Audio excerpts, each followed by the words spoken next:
Reviewing your Brickfilms again. Yippee. Oh, I hate my job. Well, what do we have here? Okay, first of all, to bring more immersion to your brick film, you should add a background, like a base plate standing up, or even a piece of paper that represents the sky. Also, it seems like you're using the lights in your house to light up your film, when I recommend to buy 1 or 2, maybe even 3 lamps to light up your brick film. And to turn off any visible light or block any visible light in your house. This will help reduce light flickering in your brick films. Also, when you shoot your gun, you show the bullet, which makes the bullet go really, really slow. What I rather would do is either add one bar, kind of like lightsaber bar, to show a blurry gun shot. This is called a smear frame, and it's really useful. Really good video. I see a lot of potential, and I'm gonna give this video a 7.2 out of 10. Just keep making these videos, and I guarantee that you'll get better. Would you stop? I feel like you should zoom in your shots a little bit more. I mean, it's okay to have wide shots, but, it shouldn't be all the time, if that makes sense. I feel like you're not really getting the point across of all your dialogue, and I think you need to slow down your dialogue a little bit so we can understand what you're trying to sell. I give this video a 7 out of 10. Practice your easing in and out, and you'll get a lot better. You achieved what you wanted to achieve very well in this video, so that's good. I like the slow-mo in this video. I thought it was done really well. I don't really have too much to say about it. It was really well animated, and yeah, I'm gonna give it a 9 out of 10. One thing I do want to say is try to hide that sticky tech. It was bald. Didn't even sound like the Joker from time to time, and he was bald.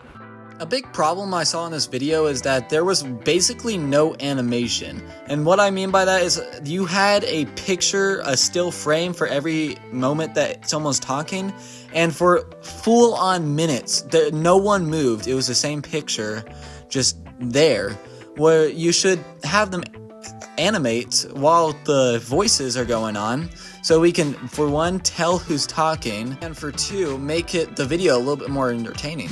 And at the end of the video, I could notice that there was a reflection of you in the background, and just remember to be a little bit more mindful about that, because Lego is a very reflective material. Really like the hand-drawn animations he did for Iron Man's blasts. That was really nice to see. But really, your biggest problem is that the lack of animation when they're talking. I can barely tell who's talking and who's not when your voice is the same and no one's moving to represent who's talking, and that's a pretty big problem that you should really fix. I'm gonna give this video a 3.5 out of 10.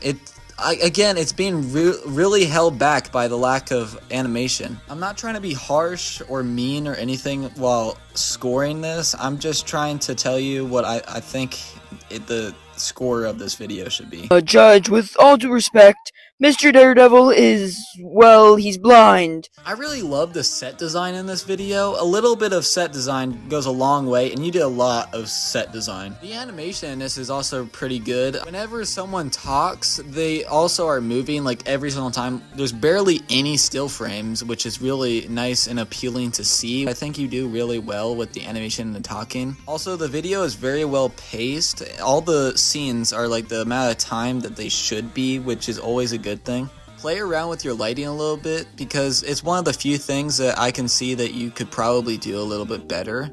Overall, I give this video an 8.5 out of 10. Very nice video with some area to improve. Oh, where's the fun in that flash? I think you could benefit from a higher frame rate. I don't really know what frame rate you have right now, but I think you could make it a little bit higher. When the flash is running, you use one big effect piece, when I think you could either use multiple tiny effect pieces like transparent studs or just like little effect pieces, or you could make a blurry effect with bricks. Either one would work. In this scene where the flash is running, I would have made it so there was either bricks behind him in the wall, or like a bunch of lightning pieces to make it seem like he's going fast instead of just running in place in front of a blue wall. Overall, I give this brick film a 6 out of 10. Thank you for watching. Make sure to like, comment, and subscribe. This video is so smooth it caught me off guard. No, but seriously, I don't know what frame rate you have. If it's 100 frames per second, I believe it. I don't know how you got it so smooth. But on the critiques, I think you should have made the characters walk because the mechs are just sliding across the ground. I know it'd be hard to make them walk. It's more like an action figure than a Lego figure, but it would still make the video look a lot better. I also thought the hand-drawn animations were perfect. At the time, especially here with Batman, I couldn't even tell that it wasn't Lego. The hand-drawn animations just fit so well. Alright, I'm going to give this video an 8.6 out of 10.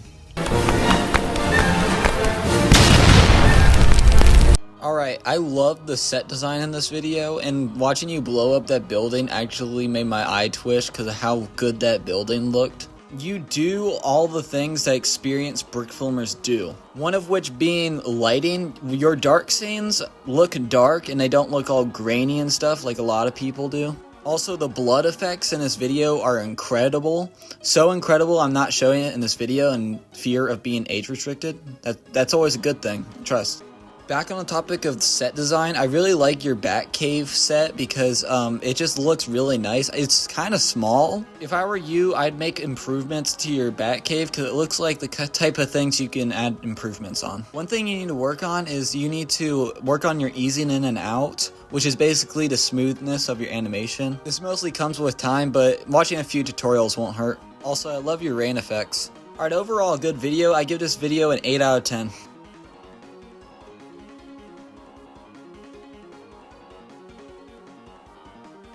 First of all, I think you should add some sound effects. Also, make sure to move all the characters at once instead of one at a time. 6 out of 10. Oh, sorry. My hearing hasn't been as good ever since the Mongoose War of 1842. Yet another hilarious video from the weirdo himself. There are a couple of shots in this video that are out of focus. It's better than your last entry, but it still happens a little bit, so just keep an eye out for that. I encourage you to get a little bit more creative with the set design, especially in the dinner. Just a little bit more than a couple of base plates. I like how much the characters move while they're talking in this video, and the animation itself is overall pretty smooth. But yeah, the humor hit very well in this video, which is mostly what I'm going to be ranking you on, because this video is mostly humor. I give this video overall a 7.9 out of 10. If you want to be in one of these reviews, make sure to repost this video, then comment down below the video that you want to be reviewed. Alright, Toodles.